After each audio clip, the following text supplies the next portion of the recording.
دوستو اس ویڈیو کا پہلا سوال ہے خاکم بدہن کے مصنف کون ہیں؟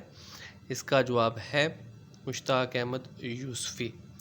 دوسرا سوال ہے ظریفانہ کردار حرفہ ریوڑی کے تخلیق کیا منشی سجاد حسین۔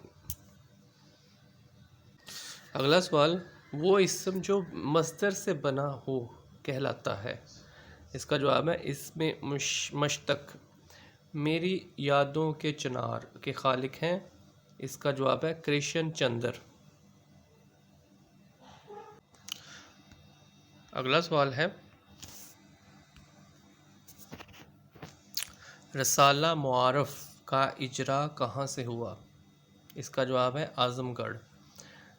رسالہ معارف کا اجرا کب ہوا؟ اس کا جواب ہے جولائی 1916 میں۔ افسانہ بھولا کے مصنف کون ہیں؟ اس کا جواب ہے راجندر سنگھ بیدی۔